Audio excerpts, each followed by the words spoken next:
તો જો મારી દ્રષ્ટિ પૂતના ઉપર પડશે ને તો પૂતના બળીને રાખ થઈ જશે. હજી એના દૂધ પાવાની ઈચ્છા થઈ અધૂરી થઈ ગઈ.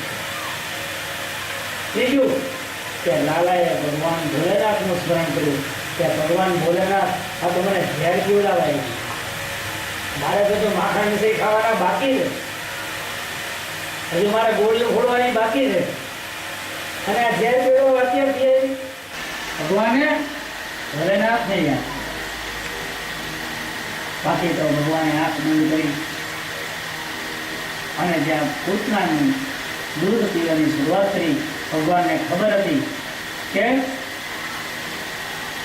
આ પૂતના કુટીલ ભાવ થયા.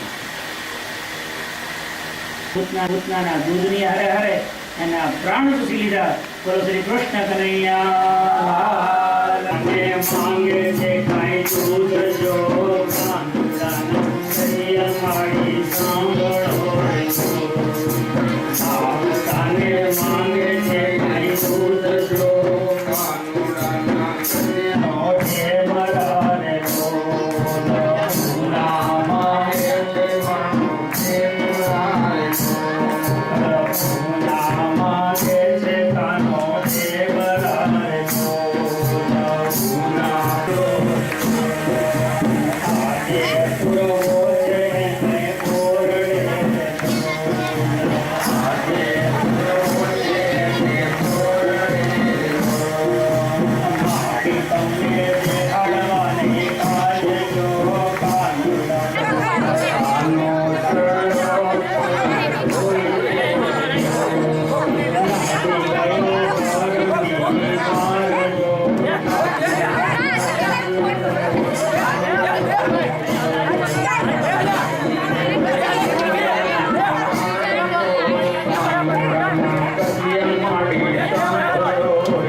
વસ્ત્રાહરણ કરવાની ક્યાં જરૂર હતી?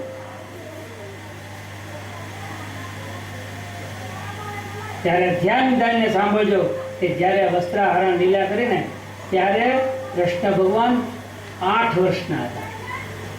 11 વર્ષ અને 52 દિવસે તો એમના ગોકુળ છોડીને મથુરામાં ગયા હતા કંસને મારવા માટે. વસ્ત્રાહરણ કર્યું ત્યારે 8 વર્ષના બાળક હતા. આજે કળિયુગની અંદર બતાવ્યું છે કે દિશાઓ જ્યારે વસ્ત્રો બની જાય.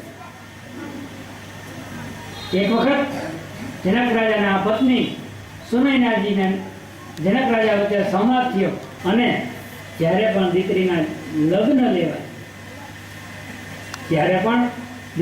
લગ્ન લેવાય તો હસ્તમેળાપ પહેલા લગ્ન પહેલા દીકરીને માં જગદંબાના મંદિરે આશીર્વાદ માટે મોકલે.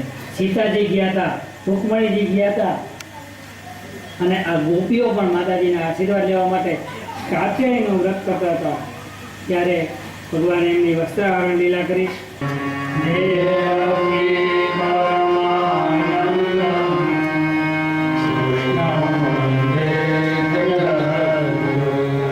શ્રી કૃષ્ણાય સુદેવાય હરય પરમાત્મને પ્રણતક્લેશનાશાય ગોવિંદાય નમો નમઃ.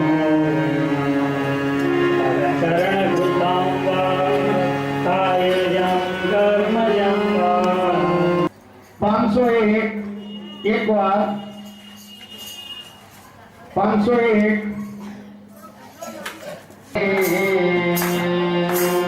સહજાનંદ દયાળુ સહજાનંદ દયાળુ પરમત કરુણામય પ્રભુ જય સદગુરુ સ્વામી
અને ઘેર તૈયારી કરી અને 8:30 કલાક